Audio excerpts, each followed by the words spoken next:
Sound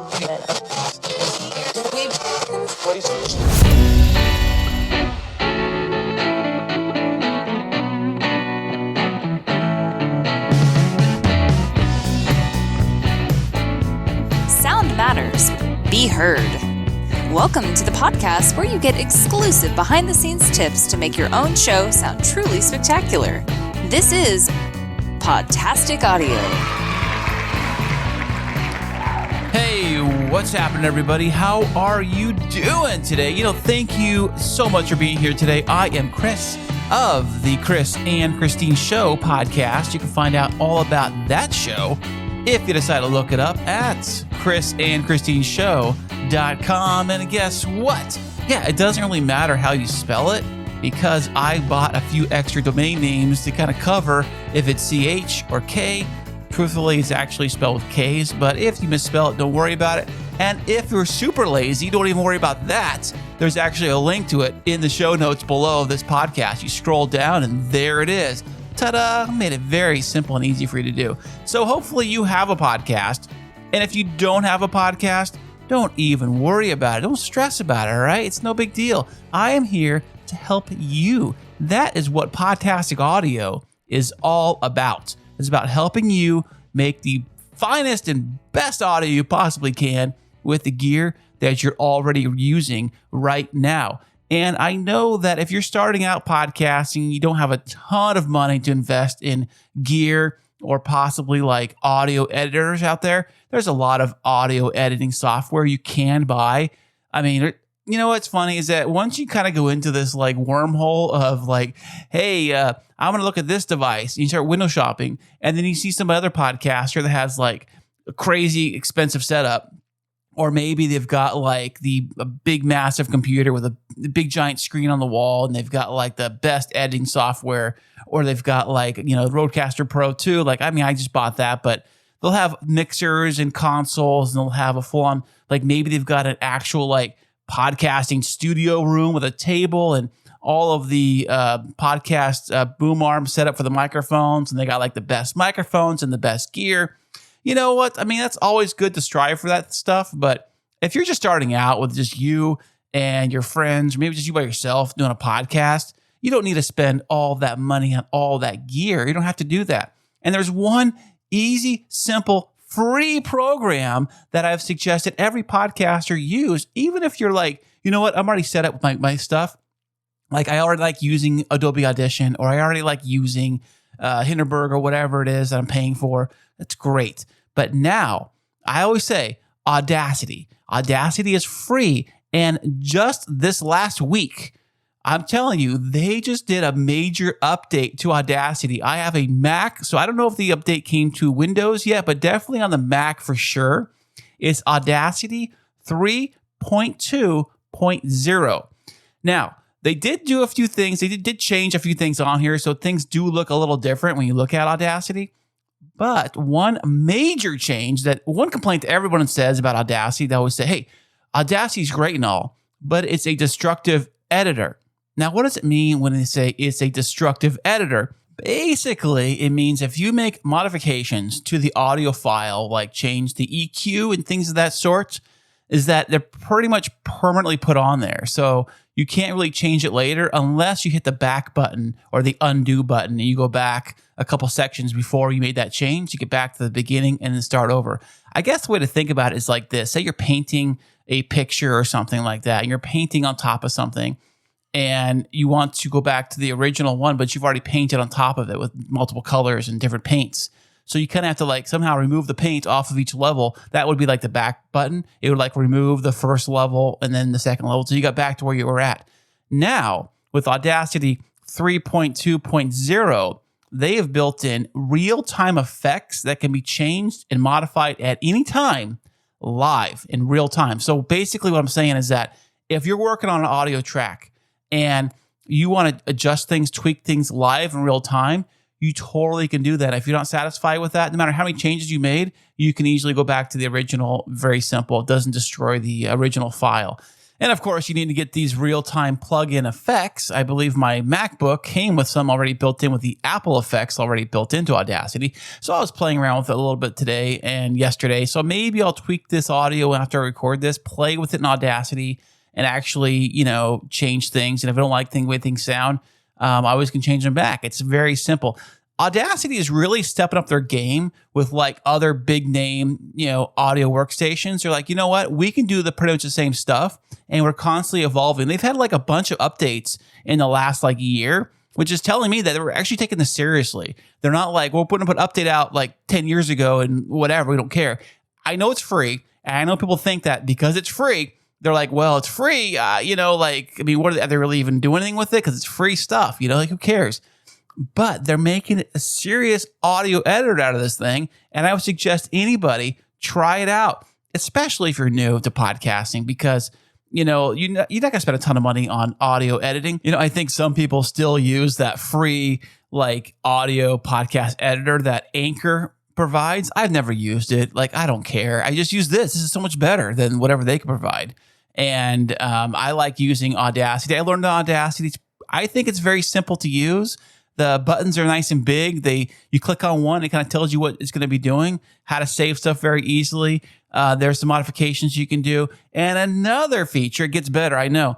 Audacity did add some kind of like sharing audio feature. Now, I'm not exactly sure how this works because I have never used it, but the way I understand it is basically like a cloud service for either your audio or your projects on Audacity.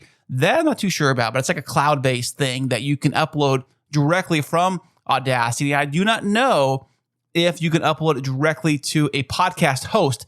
I know some of the other ones let you do that, like Hindenburg lets you upload your audio file directly to your audio host from the Hindenburg itself. I'm not sure if Audacity is planning on doing that yet. It sounds like they are because they're putting like the groundwork in to make it happen, but I think Audacity is great, and now that they're actually making some advanced features in Audacity, they're telling us that it is your one-stop shop now to record on, whether you're doing a podcast, voiceover work, simple audio editing, like you want to do a full-on podcast breakdown. All of the shows I've ever done, like I've only used Audacity for every single podcast I've ever done, and I think it's fantastic. Now, if you think it sounds bad, if you think my audio sounds bad for whatever reason, then please let me know, as a matter of fact, I do hear a slight echo in the taping of this podcast. And the reason why is because I do not have like any kind of soundproofing in this room at all. This room is probably one of the worst rooms to actually record a podcast in or any kind of audio. I got solid tile floors. I got solid walls, of course. And I've got some stuff in here to kind of bounce the audio around. I mean, it's a little better than it was when we first got in this room because it was a lot of echo in this room because everything was bouncing back and forth all around. So I do realize that in this room, it's kind of what I have to do with what I got. So if you have the ability to create a soundproofing room, the best thing I would say is get some of those long, fat, like theater curtains or maybe curtains you'd have for like your windows, but the big, fat, thick, heavy ones like the drapes, if you can figure out a way they kind of drape that in front of you and behind you. And the reason why you do it behind you, because the audio would bounce back and forth off the wall behind you and then kind of come back to hit your microphone. If you can find a way to hang those in front of you and behind you. If you look at like the Joe Rogan show, if you look at his YouTube videos, you'll always notice that the guest sits behind, like there's like a big curtain behind the guest when they're sitting there. The reason why that is, not for it to look fancy and everything, that too, but also so it absorbs the sound. So the sound doesn't go bounce back to the microphone.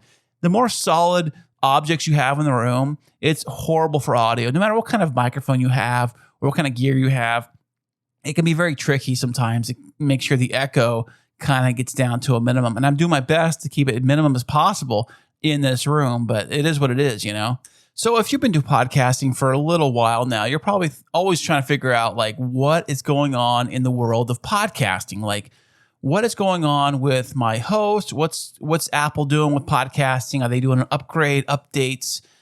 Where is the latest news for podcasters and podcasting itself? I mean, people always promote their show and that sort of stuff, but where can you actually find information about the world of podcasting? Like like Motor Trend's got their magazine for cars, and Sports Illustrated's got their stuff for sports or stuff like that. But where do you go to for podcast stuff? Like, where's the podcast magazine? Well, check this out.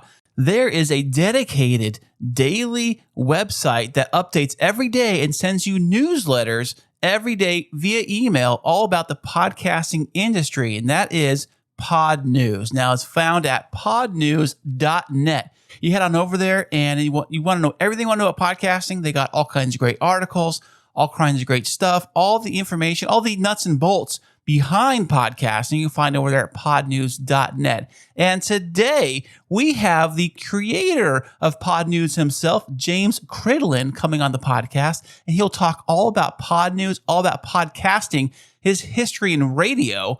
And he joins me all the way from Australia. So let's bring him on right now. Here is James Cridland. Okay, everybody, I have a radio legend on the podcast today. Please welcome the one, the only, the Podnews himself, James Cridland. How you doing today, buddy? I'm doing good. Thanks for asking me on. Hey, it's awesome that you actually came on the show today. You know, being that you are so many miles away. Where are you right now? I am in Brisbane, in Australia, where it is already tomorrow. It is. So yes. What's the future like? The future is warm and sunny, as it usually is here. Fantastic. So you have a huge background in audio and radio, from what I can tell. Usually you started over in the UK, right? I did, yes, as you can tell from this stupid accent. Yes, so I started in the UK, started working in radio in 1989, and have been working in audio ever since, really. Now, when you started in radio, did they, were you interning, or did you just come in looking for a job, off the street for something? So I came in looking for a job, basically. My first job was doing sports reports. I understand nothing about sport, but I was taking the sports reports off the circuit up from London and sticking them onto an 8-track cart and then running into the studio with them. So that was my first job. And then my first job during the week in that station was, and this is how old I am, carrying the mobile phone for one of the journalists. Because the mobile phone at the time was just like this great big briefcase thing. Oh, yeah. My dad had one of those. I remember that, yeah. Yes. So I ended up carrying that for one of the journalists for a week while I was just sort of learning whether or not, learning a little bit about radio news. And managed to find myself a job working at the station. So I know, here anyways, here on the radio stations here, usually the board op is the entry level, but it sounds so complicated. The board op, that sounds like you're running the station. Without you, it's the whole station goes down. Yeah, exactly. And you are. So my first paid job was playing adverts out on the AM station there, and the AM presenter was about 100 miles away.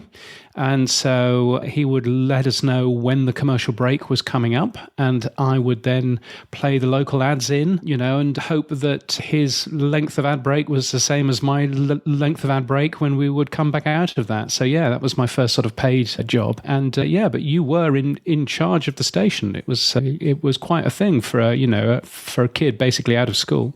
Right. Now, let me ask you a radio no-no. How much dead air have you ever happened to you? Have you happened long gaps? Or what's the longest dead air gap you've ever had? A few. I mean, so there are silence checkers. So even if there is a lot of dead air, then nothing really happens badly because there's a silence checker and then something starts playing elsewhere in the building. Is that what happens? I wonder how that works.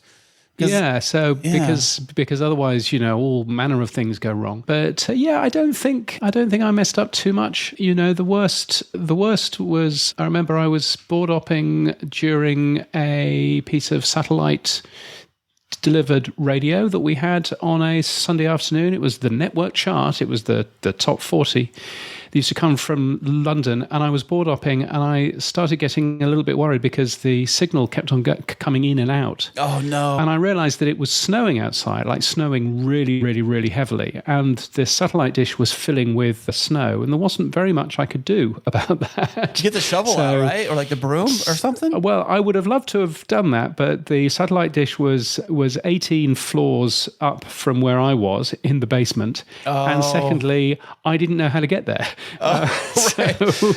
So I ended up having to do some very weird stuff of actually ringing a competitor station that used to take it as well, used to take this particular show as well. Rang that competitor station and said, we've got a problem with our satellite dish. Do you mind if I rebroadcast you? And they said, no, that's fine. So I tuned in an FM tuner. And and essentially rebroadcast the other radio station, which is a very strange old thing. Is that a big no-no though in the industry to do that? And that would normally have been a big no-no, but in this particular case, it was absolutely fine. I just asked them, could you not play any jingles? And they said, yeah, no, that's absolutely fine. They would have done the same for us. So so for half an hour, I was broadcasting our main competitor, but nobody ever knew. Look at that. The power of audio, the magic of the radio. The magic of people working together, really. Yeah, that is very true. That is very true. Now, when you got started in the radio, was it already converting into digital format, or were you still doing the carts and stuff? So when I started, it was still carts. We had CD players, but quite a lot of the audio that I was playing was off vinyl, and it was lots of carts. And we used to play different. So I started doing the afternoon drive show, and on the FM station, and we used to play different ads for half of our transmission area to the other half. So I ended up having a split stack. So I was there, when we went into a commercial break, it was 2 sets of ads going at the same time, which I had to see if I could work, as well as, running out and getting the facts from the travel people and all of this. It was really hard work doing 3 hours. Like now, of course, you've just got computers that sit there and they play the songs and you just have to press the next button a lot. But it was a very different world when I started. I heard that now, like today's age with radio, is that it's already kind of preloaded into the system. They just kind of have to follow along with what's coming next. Like they don't have like when I was in college radio, I had to go find the CD that they wanted, and I could never find it. I couldn't find where the guy put it last, so I couldn't find the CD. And I would grab whatever I could throw it on the radio. I said, "This is a popular song. I'll throw it on there. They won't mind." And then the program director comes running in the office, like, "What are you doing? I told you to put this song on." I'm like, "I don't know. I can't find it." So, but now I think it's just all on one screen, so it takes away a lot of the legwork, right? That's it. It allows you to focus rather more on what it is that you're actually going to say, rather than on the gymnastics of actually having to find the CD and get your next commercial break ready or stop set ready, run and get the facts from the travel people, wonder what it is you're going to do in terms of the news at the top of the hour, all of that kind of stuff. A lot of that donkey work is gone. So you can actually focus now on saying, which is a wonderful thing. It's a very different job now, therefore, than it was, 20 years ago. But it's certainly a changed world. It is definitely a changed world. I know that, especially since podcasting has come out and all the other different music players and Apple Music and Spotify and Pandora, you name it, right? I mean, they all say, everything I hear is they're saying that radio is dead, like terrestrial radio is dead, and that everybody's going to these other forms and media. But you did a whole presentation on it. Do you still stand by your statement that radio is still very strong in the world? Oh, yeah. I mean, radio is really strong. If you look at the amount of people who listen to the radio in any given week, it's still tremendously high. So in the US, it's 92%, I think, from memory. So 92% of people in the US will listen to the radio at least once a week. And the figures, I was in Malaysia a couple of weeks ago and they were going through their figures, and it's even higher. It's somewhere in the region of 96%. Here in Australia, it's very high as well. What is changing is the amount of time that we spend listening to the radio. So if you look back at the last 6 years, for example, in the UK, then younger audiences are listening to about a fifth less radio than they used to. So out of every 5 hours, 1 hour has gone. That's interesting. Now, what time is the most popular time? Did they take it from a big chunk? Like some times of the day, it's more popular than others, Yeah, no, absolutely. So, I mean, typically for radio, you get a big peak at breakfast time, and the breakfast show is really the show that pays for the entire station. That's why they make the big bucks, I heard too. Yeah, that's why there's a ton of focus put on that breakfast show, and way more people are consuming radio in the morning than are consuming TV. So, and part of that is obviously driving to work and stuff like that, but part of that's habit as well. You know, we have always done that. And then you have a look during the day. There's normally a little bit of a hump at about 3 o'clock in the afternoon as people are coming home from school with their kids, and again another hump at about 5 o'clock in the afternoon, and then radio becomes much more sort of specialist and focused in the evening. You know, is what typically happens. So you know, it's interesting seeing the differences in terms of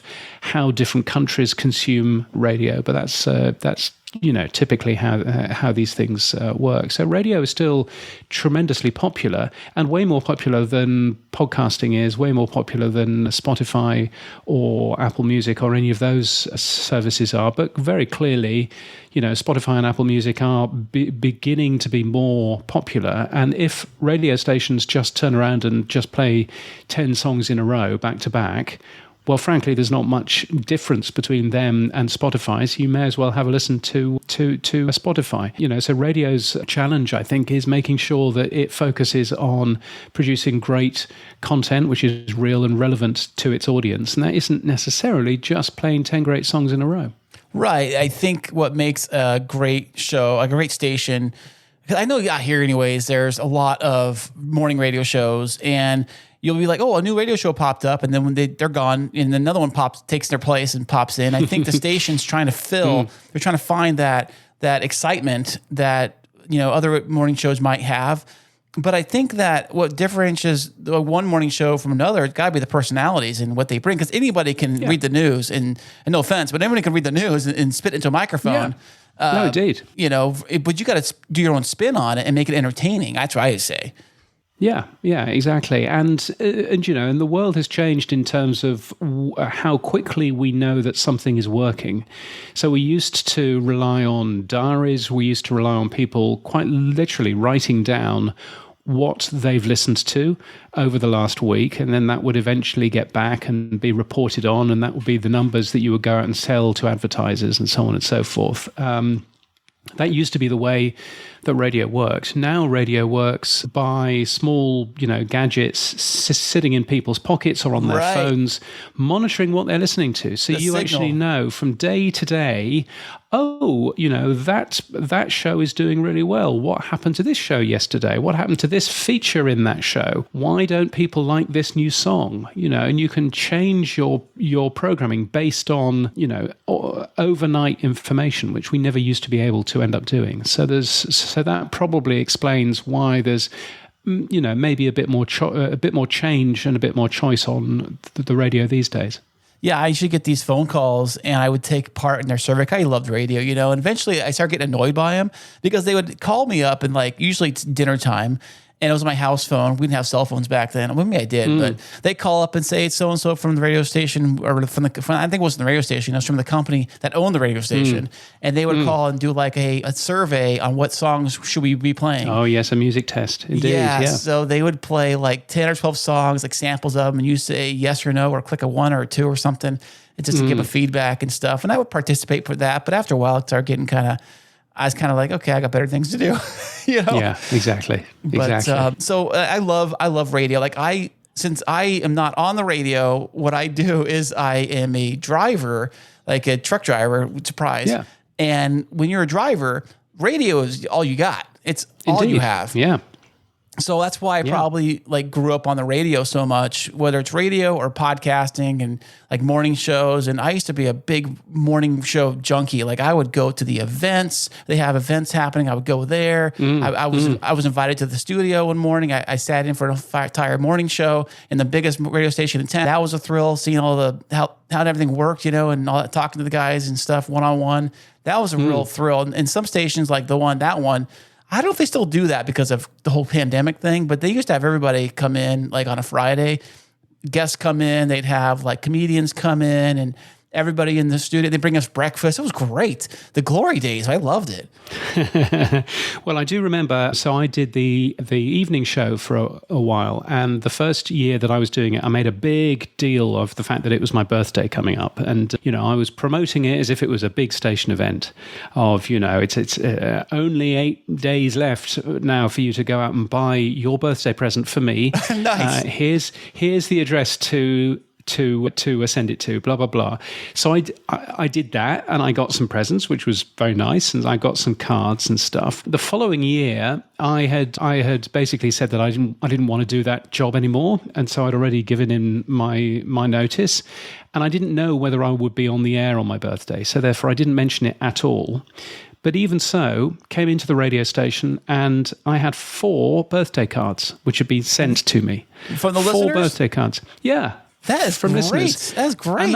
And that is back when you had to pay to buy a birthday card, you had to pay for a stamp on the birthday card and everything else and send it off. But also, of course, we didn't have electronic diaries in those days. You would actually take your paper diary and you would copy over from one year to the next year all of the birthdays that you didn't want to forget about and everything else. And so people had copied over my birthday, the birthday of this guy on the radio who they'd never met, and they would copy over my birthday from one diary to the next diary. Nice. And then spend some money sending cards in. And you suddenly realize how much you mean to some people, just being on the radio and just saying this is, hope you're well, etc., etc. So yeah, it was a big deal. It is a big deal. I know that the stations here, they get a thrill. They do events and people come out and in the droves, to see whatever they're doing or giveaways or meet them in person and say how much they mean to them. And I think podcasting has a little bit of that too, but on more of a global,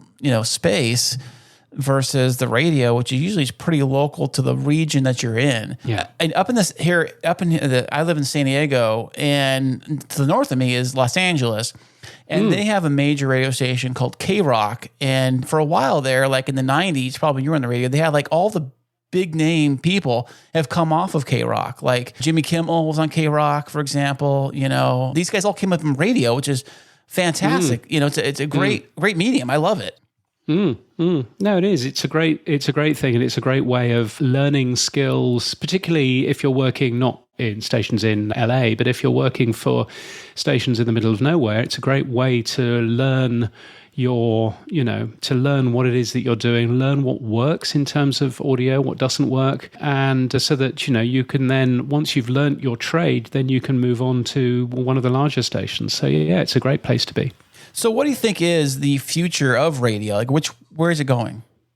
Well, I think, radio, if you look at how people are tuning in, then it's becoming a much more multi-platform experience. It's less about FM and AM these days and more about tuning in. You might tune in through your TV. You might tune in through your smart speaker. You might tune in through your mobile phone, various other things.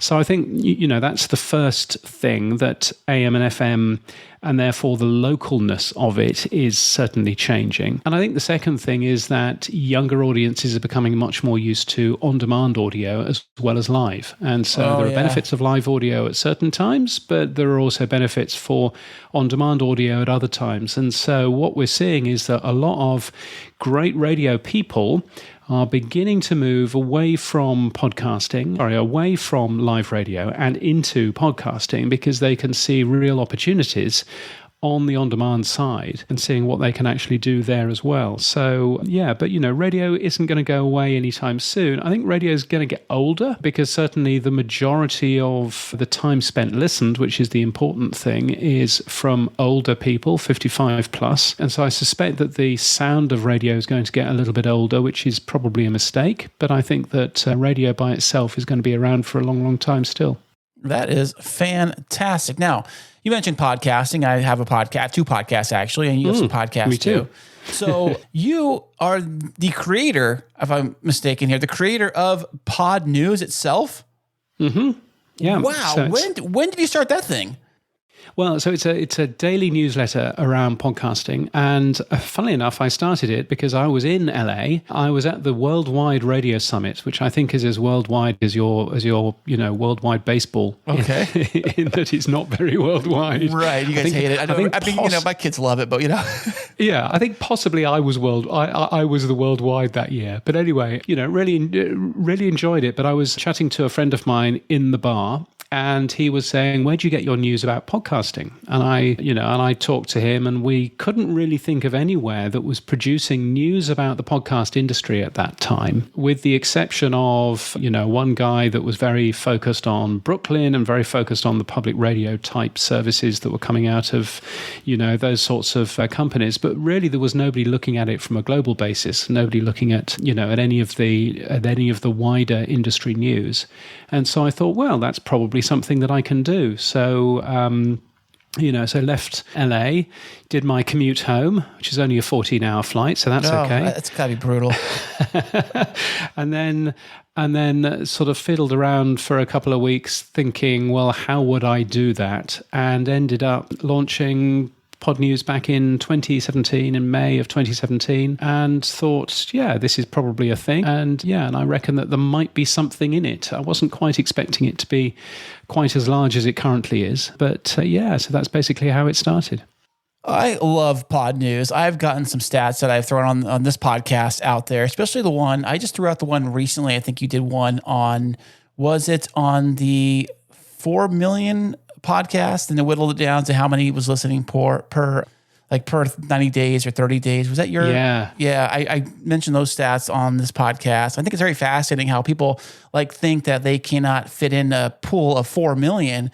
But the truth really is that those 4 million have really whittled down. They're not 4 million today.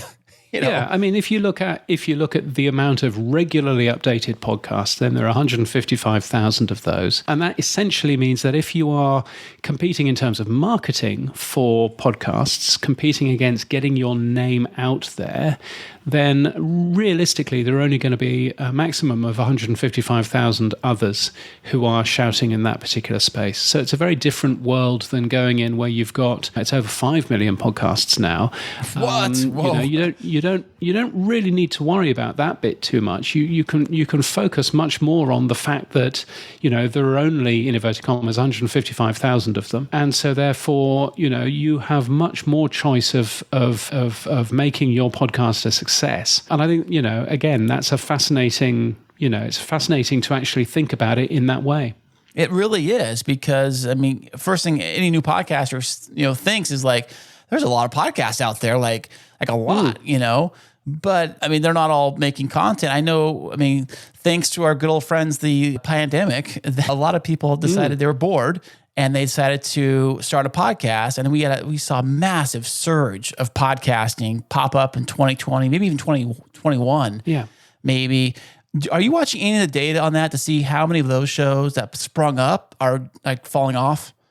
Yeah, I mean, we're not seeing fewer podcasts in that sense, but what we are seeing is that 155,000 number is roughly the same as it was a year ago. So so clearly some of the podcasts which have appeared are no longer updating, as you would expect, because it turns out that actually making great audio is quite difficult, and certainly making great audio that you can make every single week of the year is quite hard. And so, you need to focus on that side. That's not to say that, the other shows which have stopped producing are, in any way worthless. Serial hasn't published anything for quite some time now, but even so, it still does very well in the charts. There are some good shows out there, but I think what that does show is that, there's still a fair amount of looking at shows, looking at your competitors, and actually there's much less competitors than you necessarily expect. Right. Yeah. I mean, I'm here to help out podcasters. I know a lot of the shows have either pod faded or something like that, because a lot of these new shows that are like two guys in a basement talking Batman with beers, as I call it, they want to they put out two shows and now they want to make money or something, and they're like, two mics, one brain. Right, exactly. That's exactly the thing. And but most podcasts, I carried some stats on Friday. If you look at the average downloads that most podcasts get, Well, most podcast episodes see fewer than 29 downloads in their first 30 days. Fewer than 29. In the first 30, you said? In the first 30 days. No way. I'm hearing numbers like 150, 200 is the numbers I've been told. Yeah. So, so you have a look at that. You have a look at those numbers and you think, wow, okay. So fewer than, if 50% of podcasts get 29 or fewer episode downloads. Sorry, in the first 7 days. But even so, so that's quite a thing. And in fact, only when you get up to 1,000 downloads in your first 7 days are you in the top 5%. Well, look at that. Because there are loads and loads of shows out there, and that's worthwhile bearing in mind. In the same way, if you were to have a look at the average book, for example, that was sold last year, 2/3 of them sold fewer than 1,000 copies. Really? So because again, there's an awful lot of books that come out every single year. And, there are other stats around the amount of TV shows that there are, for example, or all of that kind of stuff. And, there weren't too many TV shows, but nevertheless, I think there were 559 new scripted TV shows last year. Are you including Netflix and stuff too, or just? Yeah. So if you include Netflix and stuff like that, then, you're not seeing an awful lot, to be honest. But nevertheless, there's still an awful lot of content out there, and I think looking at that content, understanding, okay, where are they? What categories are they in? What opportunities are there? Is something that any podcaster can do. So speaking of content and shifted content like the Netflix and the things like that, I remember when I got my first DVR, like digital video recorder, which is like, it was TiVo, and then I had one from the cable company. I was so excited because I could tape out any show I wanted automatically. I didn't have to think about it. So when I got home, or if I had a busy week, so like on my day off, I could like just binge watch all the shows I saved. This is before Netflix came out. And this is great. So when people have a podcast, they can make the content anytime they want. So the listener can listen to it anytime they want, which makes it super convenient. And what I cannot figure out is where a lot of these shows are trying to do this whole live thing. We got to do it live. We're going to do a live show and then or something. Like, do you really need to do that? Oh, I don't know whether you need necessarily to do live shows. There's benefits in doing live shows, that you can get feedback from the audience, and that feedback may be through, chat rooms and stuff that you have, that may be through value for value boosts, that may be through other things as well. And some people can do that, and some people can do a live show really well. I tend to not necessarily do that, because I think one of the benefits of podcasting that we have is that you can re-record something if you mess it up, and you can get rid of the ums and the ers if you want to, and all of that kind of stuff. Wait, you can do that? What? I had no idea. I've been doing it live all the time. No, I do take some of those out. Not a ton. For me, I like to keep my podcast very natural sounding, so not robotic. Because at the early days of the podcasting journey, I was like, let's get in there and slice and dice. Let's slice and dice all these out, Yeah. And then got that robotic kind of quickness, kind of, this is before I found the script, which I saw in your presentation. I mean, I use a script too, not a ton really, just for like the audio stuff. But yeah, podcasting and people that they're on their podcasting journey, how would they be the best way to say promote the podcast? Oh, promotion is a whole wide thing. I mean, obviously one side of promoting a podcast is to focus on who your podcast is for the first thing, and then work out, okay, how do I get in front of those people? So if you, for example, are doing a podcast about underwater knitting, then there's probably an underwater knitting subreddit. There's usually a subreddit for everything.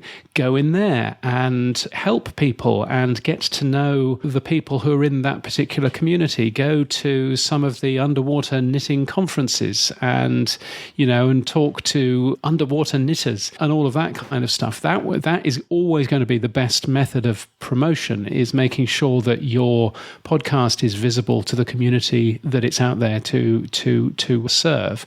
And that, of course, means that if you are doing a podcast which is aimed at, inverted commas, everybody, then you should probably think again, because I bet it's not aimed at everybody, but it's aimed at a particular community that you can focus on. So that's certainly one sort of side of it. The other side of it, of course, is to talk to the press, talk to the podcast press, whether that's Podnews or whether that's other people. But in order to do that, you need to have a newsworthy reason. You need to have a reason why somebody should be writing about your podcast or telling people about your podcast. And if you don't have that, again, you need to go back and get one of those, because that's kind of important too. So taking a look at, what your newsworthy reason, that might be, I don't know, that might be that this is your 500th episode. It might be that this is a really popular podcast and it's from where this newspaper comes out, and so therefore you can get in touch with that newspaper and you can get a story in there. Whatever that newsworthy story is important to actually have a think about. But there's lots of different ways, and of course making sure that you're in all of the podcast directories, and all of that kind of stuff. That's also very important too. Yeah, I know that some people, when they do promote their podcast, they will exclusively only promote Apple. But there are way more than just Apple out there. I mean, I know Apple is probably the biggest of all of the listening platforms, at least I've seen. Have you seen those numbers too, where Apple is probably dominant on the listening charts? Yes, and again, it depends on what you're looking at. If you just purely look at total downloads, then Apple is most definitely the largest. If you look at people, human beings, then Spotify is probably larger now. Spotify has more people listening to podcasts. They just don't listen to as many episodes as an Apple podcast user does. But, it is very important to make sure that you don't just promote Apple, or you don't just promote, one particular platform, because there will be an awful lot of people out there who use different platforms as well. And so making sure, I normally say that you need your own website to promote. And when you promote that, make sure that you have the big official buttons from Apple, from Spotify, and from Google on the top of the page, because it's those three that probably most of your audience will have, or most of your audience will be aware of. And by all means have links to, Podcast Addict and Pocket Casts and Good Pods and everything else underneath, but really focus on the big three. The big three at the top. Yeah. What about Amazon? They're throwing their name in the hat now too, aren't they? Yeah, I mean, Amazon is still a pretty tiny thing. They've just celebrated yesterday. They celebrated their second year. The end of their second year in terms of adding podcasts to their service. They are currently less than 1% of market share, so they're still very, very small. I think they can absorb that loss, though. They're pretty big. Oh yeah. I mean, Amazon itself is bigger as a company than the entire Australian economy. So I think it does. I think it does a fairly amazing job.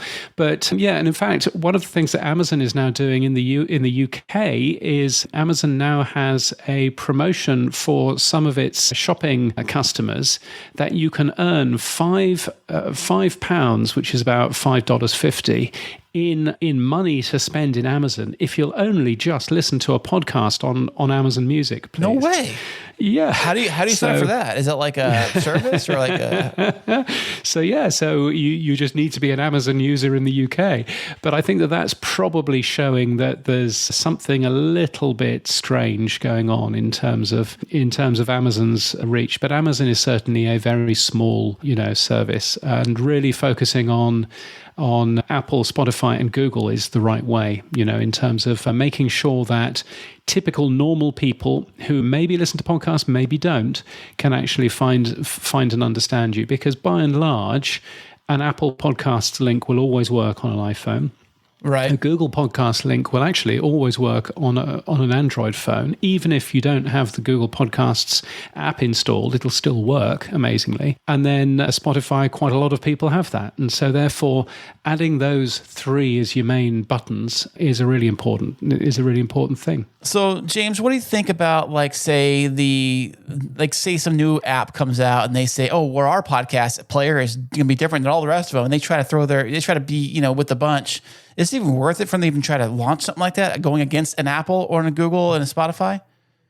I mean, I think it's worth it, but I think they need to understand what it is that they're doing. There is a podcast app out there which is called Yet Another Podcast Player, nice. which I find hilarious because it genuinely is. It's just yet another podcast player. So actually being able to focus on something that makes your podcast app different is important. So Marco Arment, for example, when he made Overcast, he focused that podcast app specifically on a few things that really irked him about the Apple Podcast experience. Being able to have a really nice sort of smart speed boost where you can speed things up while still keeping it, understandable. He's got some audio processing in there so it's easier to listen to, but he's also got a bunch of other particular features in there. If you have a look at Apollo is a specific podcast app, audio fiction shows, and it has additional features just for audio fiction.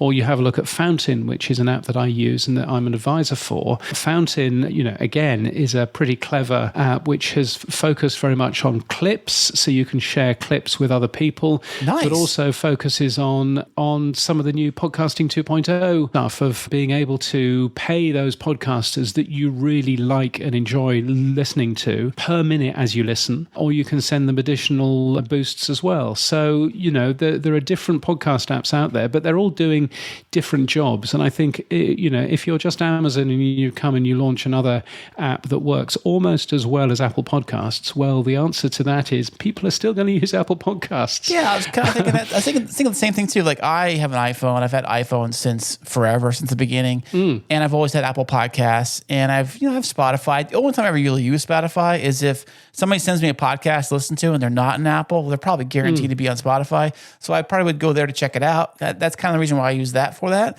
But I've learned Apple Podcasts. I've had it since the beginning, and I love Apple Podcasts. And one thing I was going to tell you about the clips, you mentioned the clips earlier, is that what are your thoughts on social media audiograms for your show?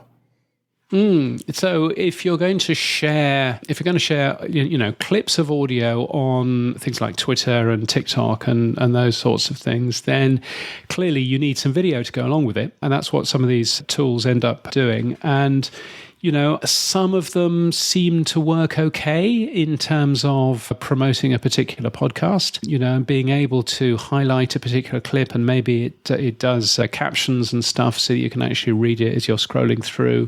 Some of them seem to work okay. I think the jury is still out in terms of how effective they really are in terms of driving new audiences, but it's certainly a good step forward in terms of understanding how these things work. I did an episode on this a couple episodes ago, and I was thinking that because I was doing for the Chris and Christine show, I was always doing one every week, religiously. The episode would come out, I create the audiogram, I pin it to the Twitter, it's on Twitter, I share it, and so on and so forth. And our play on the audiogram would be a lot higher than the actual play on the podcast, because it's so much easier for a person scrolling through with their thumb on their social media to see something. Oh, it's kind of cool. Click on it and listen to it. So I always tell people, make sure that's your best part of your show. Just put the best thing into that audiogram, because maybe they want to explore more and go deeper into that and find out. I think of it almost like a promotion for your podcast. Yeah. I think that's the way I look at it, Yeah, no, it's another great opportunity that you have there to be able to pull out, in the same way as, newspaper articles have pull quotes, quotes which are much bigger than everything else, which sit there and which entice you to read that article. And in the same way, this is kind of like a pull quote, but for social media. So you can actually pull out a really insightful thing that perhaps one of your guests has said, And you can then make that really clear and point people towards the full episode in there. So yeah, I think certainly audiograms such as that work. What also works is slinging your entire podcast onto YouTube as well. Probably won't get you a massive amount of additional audience, but it will get you some. And, the way that I look at these things is YouTube is just another podcast app. And if you can get another 30 or 40 plays from YouTube because you've automated a way of getting your podcast onto YouTube, then great, go ahead and do it. So there are a bunch of different tools that allow you to do that. Headliner is one of them, which has a free tier in there. That's what we use. Use Headliner and have it set up to automatically spit out just an audio, like a fancy audiogram of the entire show. I throws it over to YouTube. But the cool thing is that it also copies character for character all the show notes and sends it right over there, even with links. I think it sends links, or even it may not have the link to click on it, but it does have the actual like HTML thing right all written down. Yeah. Like whatever you put in there, it's all there. So I don't have to do another thing, because in the early days of the Chris and Christine show, I physically on my computer made my own audiogram like that for the entire show, and I would have to upload that to YouTube and wait for that to go through, and then have to type all notes and stuff and do all that stuff. And I was like, we're getting 5 plays on this thing. Why am I wasting my time? Well, and exactly that is the exact thing. So the reason quite a lot of the way that I set Podnews up is specifically set Podnews up to cut down on that amount of hard work. And so actually all of the tech that runs the Podnews website and that sends the emails out and everything else, all of that tech is my tech. And the reason why I do that is so that I can actually streamline the process as much as I can. I'm sending a daily newsletter out. It's got a daily podcast which accompanies it. I want to make sure that it's as easy as possible. And so there are a bunch of tools that I've ended up using which just makes my life an awful lot faster. So, for example, the version of Podnews that goes onto YouTube, I'm actually creating myself, but it's just a script that runs on the computer, and it takes 2 minutes to produce the video file, and away it goes, and it gets automatically uploaded through Zapier. So, there's a bunch of these little tools that you can end up using. And I think one of the things that I've just, learnt through the last 5 years of running that newsletter is that, being able to focus on just little time-saving tips is really useful and really handy. So being able to, for example, when I'm replying to an email where somebody has said, I've got this story, is this interesting? I can reply to an email, I can use 3 key presses, and I have given them 5 paragraphs of email back, which is basically, yes, it's going to be in today. Here's how many people read it. Here's how you should be getting it. Tell your friends about it on social, blah, blah, blah. And all of that is completely automated. So that there's an awful lot of focus on the workflow, which then enables me to be more creative and to have to do the boring stuff less. And I think for any creative, that's a really important thing. Whatever line of work you're in is actually getting rid of the drudgery, the boringness, and focusing on, okay, how can I get rid of this stuff so that I can focus on this stuff? And that's a really useful thing to do. I agree 100%. I know that in the early days of this show, other days of the other show, is that I was like, will this old computer hold up? Will all this stuff work? Will if I'm talking in this microphone, will it be okay audio on the other side? Is it all going to sound okay? That was my main concern, and trying to figure out the content too, but all trying to figure out I was using literally a 10-year-old computer with old gear, and and I've had mistakes with it, and the audio didn't come out quite the same as it went in sometimes. So do you have any podcast audio tips at all you can give any listener out there that might be struggling trying to figure out how to get decent audio? Oh, so the first thing is to focus on how you use your microphone. Play around with your microphone. Make sure that you understand how to use it. You'd be surprised how many people don't even know which end or side to talk into. Yeah, which is quite a thing. Although, I have to say, there are quite a few microphones out there that don't do a particularly good job of actually teaching you that. So So making sure that you're using your microphone properly is the number one thing. A lot of people are in Facebook groups and stuff talking about what plugins you need, and I've got a really echoey room. What plugin do I need? Well, the answer isn't what plugin you should be running. The answer is what you do in your room, how you use your microphone, what sort of microphone you have, whether or not you have a particular room which is just which is tiled walls and tiled floor, because that's always going to echo regardless of what you do. That's the room I'm in. Speaking of which, I've got tile floors and everything else too. I mean, I got a couch in here, but you would never tell, So I think there's a lot that is talked about in terms of plugins and everything else. But really, firstly, making sure that your microphone is a good one and that you have understood how to use it, and the understanding how to use it is probably more important. But then focusing on, if you are producing something which is a produced podcast, it's obviously learning how your audio editor works and being able to understand, how to neatly edit out ums and ers and coughs and all that kind of stuff. And again, quite a lot of that comes from practice.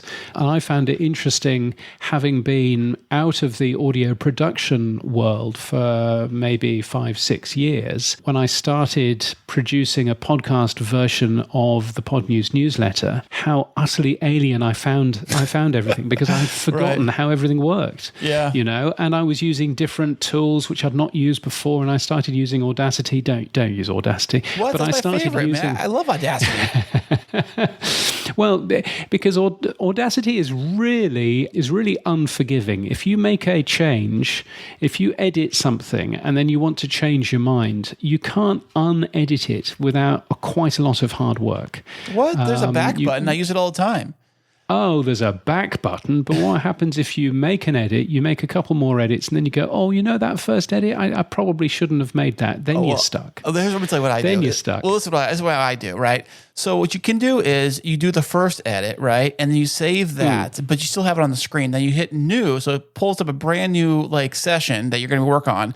Then you work on that session, and then you're okay with that. Then you open another session. So you're kind of like these layers of sessions back to back to back. That's what I do, so that it's at I screwed up, and then go back to the original one I still have. So we're still good. So I've done that. And again, I think this comes down to, I've always been focused on workflow. What is the most efficient way of producing this particular content? And so I persevered with Audacity for a while, and Audacity is fine. And Audacity, certainly lets you do an awful lot. Then I discovered Hindenburg Journalist Pro, which is now called Hindenburg Pro, but it's built for journalists, really. It's built for radio journalists to produce a decent sounding package very, very quickly. So it does everything from automatically setting the levels as you pull everything in, to automatically outputting it at the right volume level, at the right LUFS level, if we're going to go and get all techie. It will automatically upload it into your podcast app, into your podcast host for you if you want it to do that. It will, it's got noise reduction and audio compression and all of that on there, but it's really easy to use. And at the end of the day, it's specifically built on everything you need to produce an audio package for either for radio journalism or for a podcast, and it doesn't have anything else in there. So it would be awful if you were going to use it for editing music. So I wouldn't do that. But for editing speech, for editing those sorts of things, then it does a fantastic job. And unlike Audacity, which is a destructive editor, once you've edited something, then it's changed the underlying audio. What Hindenburg allows you to do is it's non-destructive. So if you suddenly realize, 40 edits in, that you want to actually go back and change a particular edit that you made a while back, then you can still end up doing that. So there's a bunch of these sorts of tools. And then obviously you've got things like Descript, which allows you to edit audio just by editing a word processor. So you're just looking at the words that have been said and you can just edit those out. And that's a great tool for long form interviews and stuff like that. So again, it comes down to the different tools that you want to use for a different show. And I end up using Hindenburg for the Podnews podcast, which I produce every day. And that goes out in 2 different versions, because there's a version that's broadcast on the radio somewhere and there's a version that isn't. And then I use Descript to produce a podcast that I do, which is called Podland, which is normally an hour and a bit long with a bunch of interviews and everything else, because it's much easier just to have a look at a wall of words and go, that paragraph made no sense, I'll just delete that. Right. And so much quicker than going through an audio waveform in Hindenburg or Audacity or anything else. Yeah, I've been window shopping Hindenburg. I was looking at it and I was like looking at their different price plans and different setup. And I was thinking about, if I was going to switch from Audacity, I was probably going to jump over to that one. But I don't know which one to really get to and how do you do because I know there's a payment monthly plan. There's you buy all out, right? And there's $1. Yeah. So I couldn't figure that out.